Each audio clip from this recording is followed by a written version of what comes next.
राधे राधे दोस्तों, श्री बाके बिहारी की कृपा आप पर और आपके समस्त परिवार पर सदा बनी रहे। पंचांग के अनुसार हर पूर्णिमा को सत्यनारायण भगवान की पूजा उपासना की जाती है। इस दिन भगवान श्री हरि विष्णु के नारायण स्वरूप की पूजा की जाती है।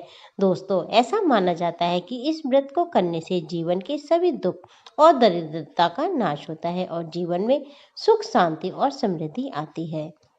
सत्यनारायण भगवान की कथा पूजा ही नहीं बल्कि एक अद्भुत आशीर्वाद है जो जीवन में सुख, शांति और समृद्धि लाता है। तो दोस्तों, चलिए सत्यनारायण भगवान की कथा का श्रवण करते हैं।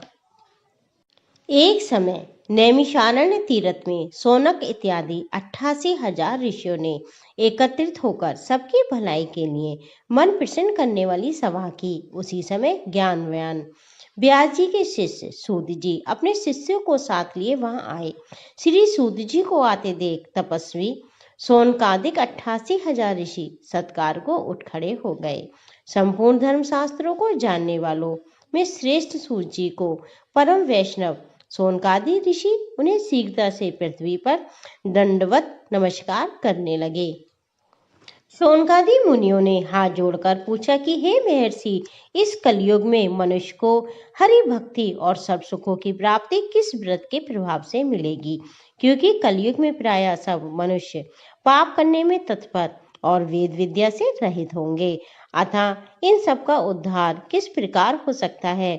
इस कलयुग में मनुष्य थोड़ी आयु वाले तथा निर्धन होंगे एवं अनेक प्रकार की पीड़ाओं से ग्रसित होंगे। प्रातः पुण्य अति परिश्रम और कठिनाइयों से प्राप्त होता है, इसलिए कलयुग में मनुष्य पुण्य करने वाले थोड़े बहुत ही होंगे और पुण्य थोड़ा होने से मनुष्य पापमयी प्रवृत्ति के हो जाएंगे। इस हेतु छोटी बुद्धि वाले मनुष्य अनेक प्रकार के दुख भोगते हुए अपने वंश के सहित नष्ट हो जाएंगे।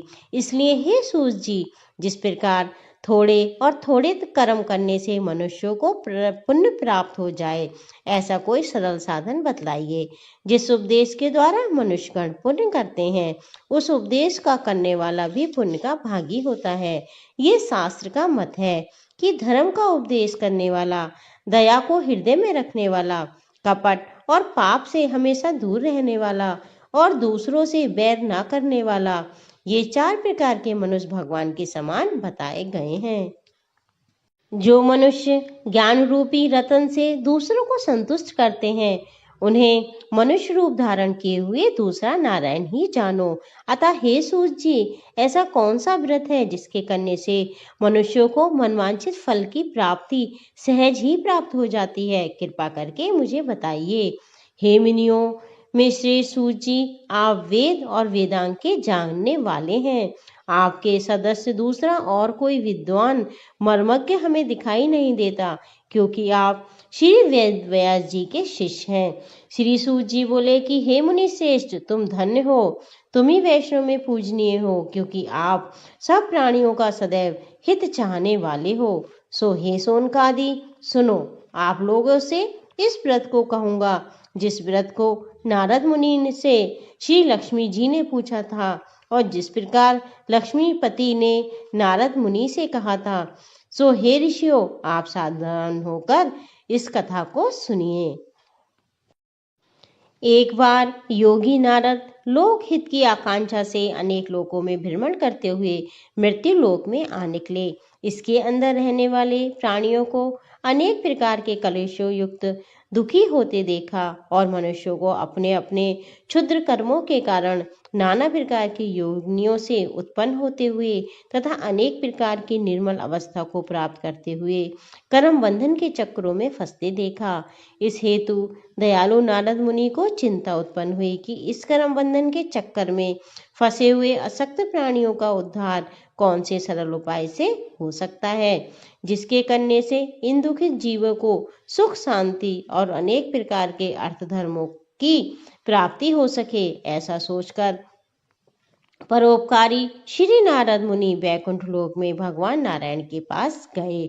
वहां श्री नारायण को देखकर नारद मुनि स्तुति करने लगे कि हे शुक्ल वर्ण चतुर्भुज, शंख, चक्र, गदा, पद्म, वनमालाओं को धारण करने वाले, हे देवों के देव, दीनों के रक्षक, भक्तों पर महान दया करने वाले तथा मन और बुद्धि की शक्ति से अगम अनंत रहने वाले, हे दया के सागर, हे दुष्टों का नाश करने वाले, हे साधु संत, हे गौ ब्राह्मण की रक्षा करने वाले, हे सर्वांतयामी घट घट के वासी, हे सिंधु को बिंदु और तरण को पहाड़ बना सकने वाले, हे अनंत शक्तिशाली, हे सर्व सामर्थ्यवान, हे सनातन सत्यदेव, आपको बारंबार नमस्कार है। इस तरह नारद मुनि के भक्ति और भाव से भरे हुए शब्दों को सुनकर भगवान नारायण बड़े प्रसन्न हुए और बोले कि हे मुनि श्रेष्ठ, तुम्हारा किस तरह यहाँ अपमान हुआ है, मुझे निसंकोच कहो। तब नारद मुनि बोले कि हे नाथ, मृत्यु लोगों में सभी जीवों को तथा गृहस्थ मनुष्यों को अनेक कलेशों से युक्त तथा पाप कर्मों के फलस्वरूप नाना प्रकार के दुखों को भोगते देखा है। हे नाथ, वह सभी प्रकार के दुख कौन से साधन और उपाय से दूर हो सकते हैं, सो कहिए। क्योंकि हे प्रभु, इस कलयुग में प्रायः सभी मनुष्य असक्त, अधर्मी, आलसी और अल्पवायु वाले होते हैं। इस हेतु हे दीन बंधु, इसका निराकरण बड़े ही सरल रूप से कर दीजिए, जिससे सहज ही में जीवों का उद्धार और संकट दूर हो सके।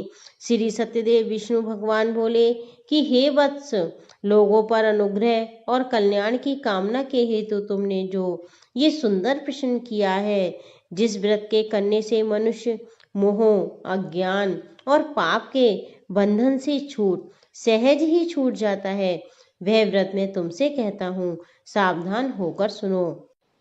जो स्वर्गलोक और मृत्यु लोक दोनों में दुर्लभ है, वह सत्यनारायण नाम का व्रत है, जिसे भली प्रकार विधि पूर्वक भक्ति युक्त होकर करने से मनुष्य संसार में सर्व प्रकार के मनोवांछित सुख भोग कर अंत में मोक्ष को प्राप्त करता है। श्री भगवान के इस वाक्यों को सुनकर नारद मुनि बोले, इस व्रत का क्या फल है, क्या विधि है और किसने ये व्रत किया है, वह कौन कौन से दिन इस व्रत को करना चाहिए, हे प्रभु विस्तार पूर्वक कहिए। श्री भगवान बोले कि हे नारद, ये सत्यनारायण का व्रत दुख शोक आदि का विनाश करने वाला, धन धान की वृद्धि करने वाला, विजय, सौभाग्य और संतान देने वाला तथा अनेक प्रकार के सुख और मोक्ष को देने वाला है। इस व्रत को आप एकादशी, पूर्णमासी, संक्रांति, अमावस्या किसी दिन भी भक्ति और श्रद्धा से युक्त होकर कर सकते हैं। यह व्रत धर्म में तत्पर होकर ब्राह्मण और बांधवों को साथ लेकर करें। भगवान सत्यनारायण का पूजन करें।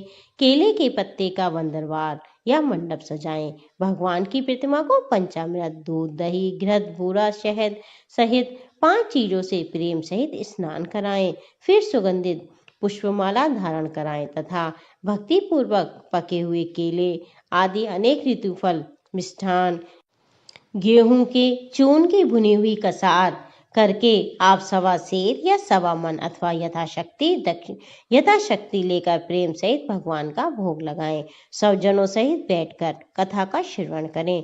फिर भगवान की आरती उतारें। उसके पश्चात भगवान सत्यनारायण को श्रद्धा के सहित साष्टांग दंडवत कर नमस्कार करें तथा फिर ब्राह्मण को दक्षिणा, भोजन इत्यादि से संतुष्ट करें। सब जनों और पड़ोसियों को भगवान का प्रसाद एवं पंचामृत प्रेम सहित बांटें।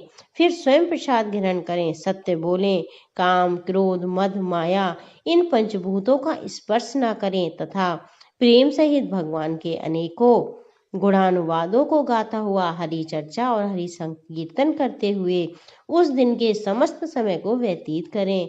भगवान की शक्ति और भक्ति में पूर्ण विश्वास रखें। ऐसा करने से मनुष्य को निसंदेह मनवांछित फल की प्राप्ति होती है और सब प्रकार के दुखों से छूट जाता है। सूत जी बोले, एक ब्राह्मण जिसने पहली बार ये व्रत किया था, उसका इतिहास कहता हूँ, सावधान पूर्वक सुनो। रमणीय काशीपुरी में कोई एक निर्धन गरीब ब्राह्मण रहता था। भूख और प्यास से व्याकुल होकर नित्य पृथ्वी मंडल पर घूमता रहता था। एक दिन विप्रों के प्यारे भगवान ने ब्राह्मण के कष्ट का निवारण करने हेतु स्वयं को एक वृद्ध ब्राह्मण का रूप धारण करके उस गरीब ब्राह्मण से आदर और स्नेह के साथ पूछा कि हे ब्राह्मण, तुम दुखित होकर नित्यप्रति किस लिए इस पृथ्वी मंडल पर घूमते रहते हो? हे श्रेष्ठ देव, वह वृत्तांत मैं सुनना चाहता हूँ। वह ब्राह्मण बोला, महाराज, मैं बहुत गरीब हूँ, भिक्षा के लिए पृथ्वी पर भ्रमण करता हूँ। जीवन का निर्वाह बड़ी मुश्किल से होता है। यदि आप कुछ जानते हैं तो मेरे कष्ट निवारण हेतु वह उपाय मुझे कृपा करके बताइए। वृद्ध ब्राह्मण रूपधारी भगवान बोले कि हे विप्र, भगवान सत्यनारायण के उत्तम व्रत और पूजन को करो। इसके करने से मनुष्य सब दुखों से छूट जाता है। इस प्रकार व्रत का विधान ब्राह्मण को बतलाकर भगवान अंतर ध्यान हो गए। ब्राह्मण ने संकल्प किया कि मैं व्रत अवश्य करूंगा। ब्राह्मण को बड़ी भारी उल्लास और तथा विचारों के कारण उस रात्रि को ठीक से निद्रा भी नहीं आई और प्रातःकाल उठकर वह ब्राह्मण सत्यनारायण का व्रत करने का संकल्प से भिक्षा के लिए निकला। उस दिन भगवान की दया से ब्राह्मण को बहुत सा धन प्राप्त हो गया। तब ब्राह्मण ने बड़ी भारी उत्साह और प्रेम के सहित स्वजन और बंधुओं के साथ बैठकर भगवान सत्यनारायण का विधिवत पूजन और व्रत किया तथा वह ब्राह्मण उस दिन से आगे हर एक महीने बड़ी श्रद्धा के साथ सत्यनारायण का पूजन और व्रत करने लगा। इस तरह इस व्रत के प्रभाव से वह ब्राह्मण समस्त दुखों से मुक्त और समस्त संपत्तियों से युक्त हो गया। अंत में मोक्ष पद के लिए प्राप्त हुआ। हे मुनि, पृथ्वी पर जो मनुष्य इस सत्यनारायण के व्रत को प्रेम और श्रद्धा के सहित करेगा, उसके सभी कष्ट दूर होंगे एवं सर्व आनंद तथा सुखों से प्राप्त होगा। हे ऋषियों, अब आपको और क्या सुनाऊं?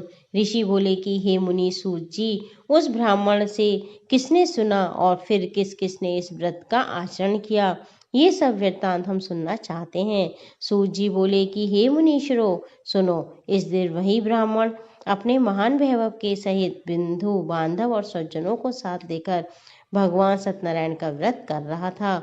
उसी समय एक लकड़ी बेचने वाला वहां आ गया और भूख और प्यास से दुखित था। लकड़ियों के गट्ठे को बाहर रखकर मकान के अंदर गया और ब्राह्मणों को बड़ी श्रद्धा से व्रत करते देख बड़ी निम्रता के साथ हाथ जोड़कर बोला कि हे महाराज, आप ये क्या कर रहे हैं और इनके करने से क्या फल प्राप्त होता है? ब्राह्मण ने उत्तर दिया कि ये सर्व प्रकार के मनवांछित फलों को देने वाला है, दुखों से छुड़ाने वाला तथा लोक और परलोक दोनों में आनंद देने वाला भगवान सत्यनारायण का व्रत है। इसकी कृपा से ही मुझे धन्य धान की प्राप्ति हुई है। इस व्रत के प्रभाव और महात्म्य को सुनकर लकड़ी बेचने वाला आनंद को प्राप्त हुआ। फिर प्रसाद खाया, जल पिया और नगर को चल दिया तथा मन में इस प्रकार का संकल्प किया कि आज गांव में लकड़ी बेचने से जो मुझे धन प्राप्त होगा, उसी से मैं श्री सत्यनारायण देव का उत्तम व्रत करूंगा। ये सोचता हुआ लकड़ियों को लेकर एक रमणीक नगर में जा पहुंचा। वहां बड़े धनवान लोग निवास करते थे। भगवान की दया से उस दिन उसे लकड़ियों की दुगनी कीमत मिली, इसलिए वह बड़ी प्रसन्नता के साथ पके हुए केले के फल, शक्कर, घी, दूध, दही, शहद, गेहूं का चूर्ण इन सब को लेकर अपने घर आ गया। फिर उसने अपनी स्त्री को बुलाकर विधि पूर्वक भगवान सत्यनारायण का पूजन और व्रत किया। इस व्रत के प्रभाव से वह धनवान और पुत्रवान हुआ तथा इस संसार में सुख भोग कर अंत में सतपुरी को गया।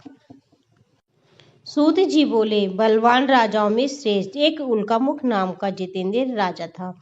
वह सदैव नित्य देव मंदिर में जाकर ब्राह्मणों को धन देकर संतुष्ट किया करता था।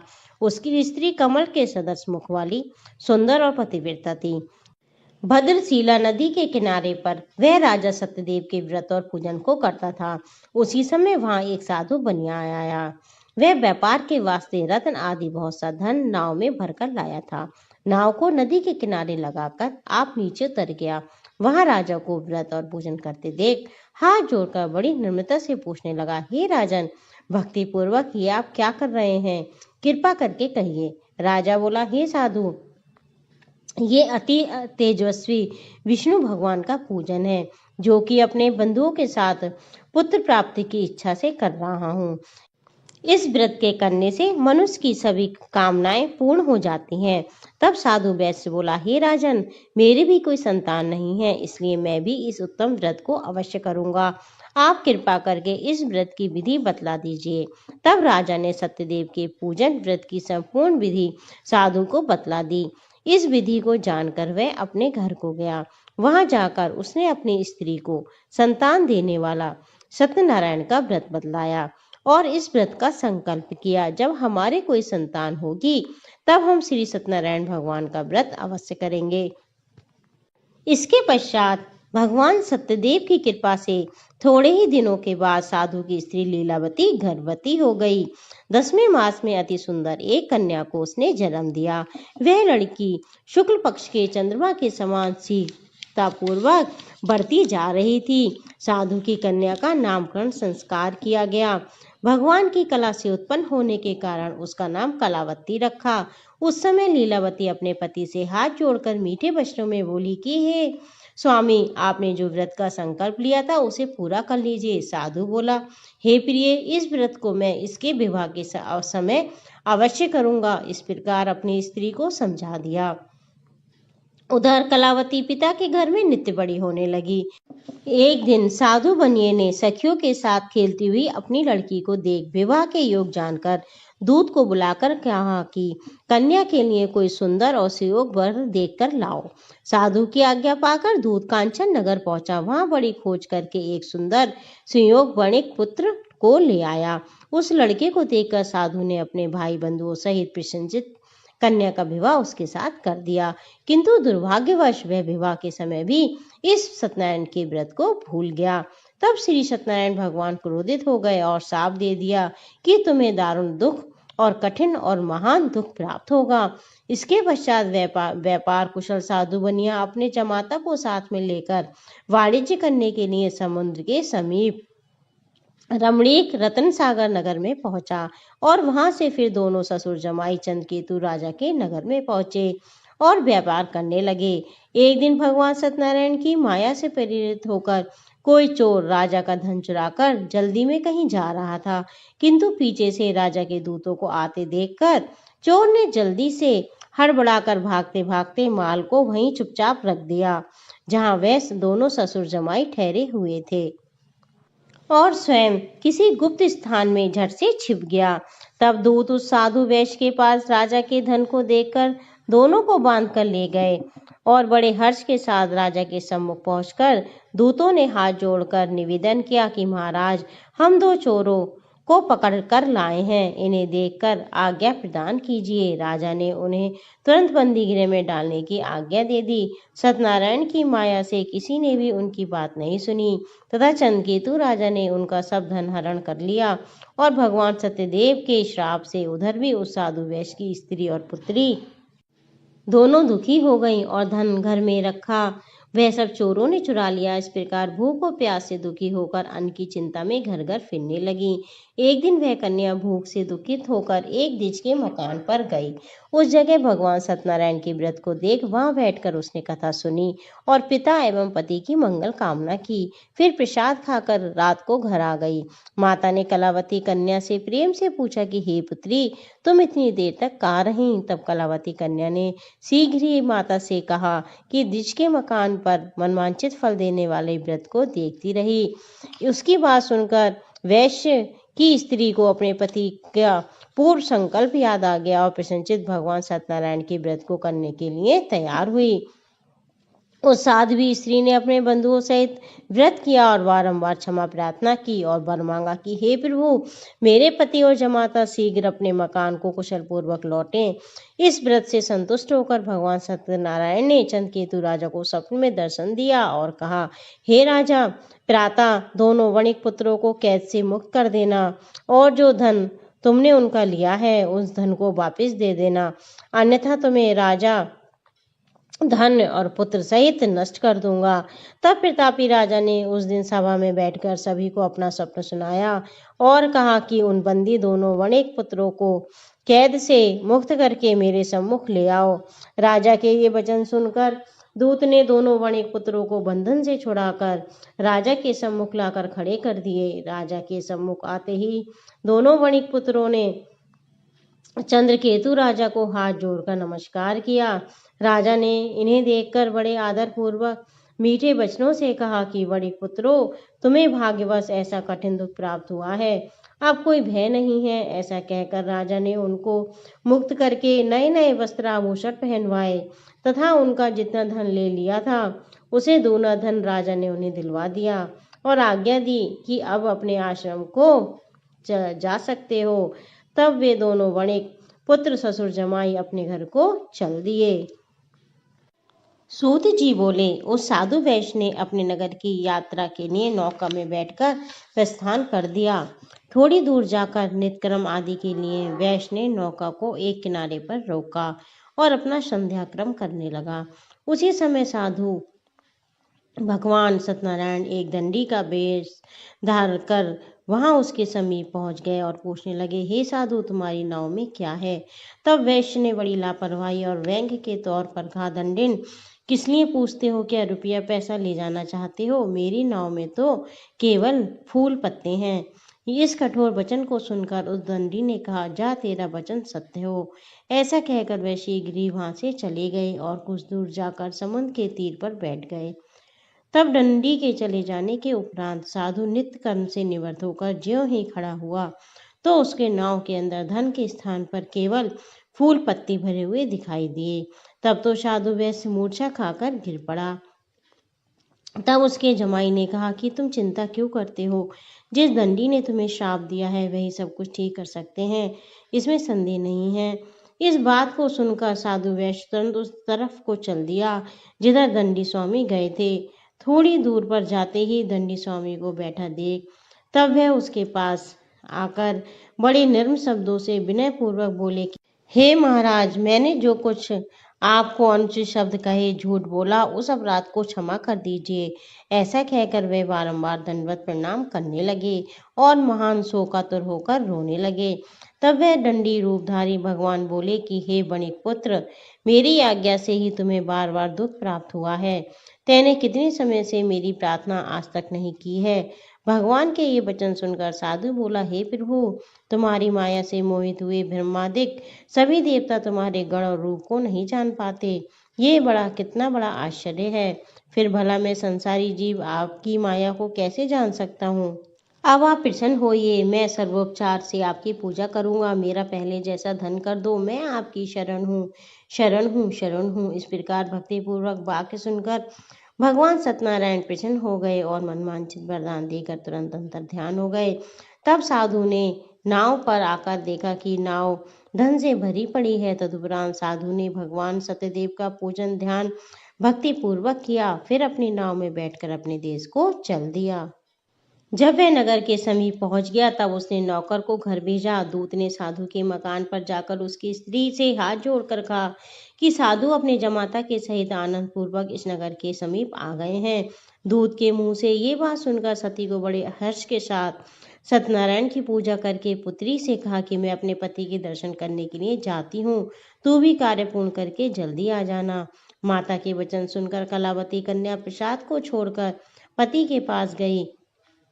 इस हेतु प्रसाद की अवज्ञा के कारण भगवान सत्यदेव ने रुष्ट होकर उसके भ्राता को नाव सहित जल में अंतर्ध्यान कर दिया। वह कलावती कन्या अपने पति को न देखकर वहां शोक से रोती हुई पृथ्वी पर गिर पड़ी। इस प्रकार डूबी हुई नाव और पति वियोग से दुखी हुई कन्या को देखकर डर के मारे साधु मन में घबराने लगा। लीलावती भी अपनी पुत्री को देखकर व्याकुल हो गई। अब अपने पति से बोली कि नाव के साथ जमाता किधर गया? ना मालूम किस देवता की अवज्ञा का ये फल प्राप्त हुआ है। फिर कलावती कन्या ने अपने पति की खड़ाइयों को लेकर मरने का निश्चय कर लिया। तब ऐसी जटिल दुखदायी परिस्थिति में साधु वैश्य दुखी तथा विहल होकर भगवान सत्यदेव की बारंबार प्रार्थना करने लगा और पृथ्वी पर मस्तक रख हाथ जोड़कर कहने लगा, प्रभु, मुझ में और मेरे परिवार से जो कुछ भूल हुई हो उसे क्षमा कर दीजिए। इस प्रकार भक्ति पूर्वक वाक्यों को सुनकर भगवान सत्यदेव प्रसन्न हो गए और आकाशवाणी के द्वारा आज्ञा दी कि हे साधु, तेरी पुत्री मेरे प्रसाद को छोड़कर चली आई है, इसलिए इसका पति आदर्श हो गया है। अगर ये घर जाकर प्रसाद खाकर लौटेगी तो इसे इसका पति अवश्य मिलेगा। कन्या ने इस आकाशवाणी को सुन झटपट घर जाकर प्रसाद खाया। फिर उसने वापस आकर अपने पति के दर्शन किए। तब वैश्य परिवार के सभी लोग प्रसन्न हो गए। फिर साधु ने बंधुओं सहित भगवान सत्यदेव का पूजन विधि पूर्वक किया तथा ब्राह्मणों को दक्षिणा देकर संतुष्ट किया। उस दिन से साधु हर पूर्णिमा व संक्रांति के दिन सत्यनारायण का पूजन व व्रत करने लगा। फिर जीवन भर इस संसार में सुख भोग कर अंत में सतपुरी वैकुंठ को गया। सूत जी बोले, हे मुनीश्वरों सुनो, मैं और भी कथा सुनाता हूँ। प्रजा पालन में संगल रहने वाला एक तुंगध्वज नाम का राजा था। एक समय वह वन में जाकर अनेक प्रकार के पशुओं को मारकर विश्राम के लिए एक बड़ वृक्ष के नीचे पहुंचा। वहां उसने देखा कि एक गाय चराने वाले ग्वाले भक्ति पूर्वक अपने बंधुओं के सहित संतुष्ट चित्त से भगवान सत्यनारायण का पूजन और व्रत कर रहे हैं। राजा गर्व के कारण उनके पास नहीं गया और भगवान को प्रणाम भी नहीं किया।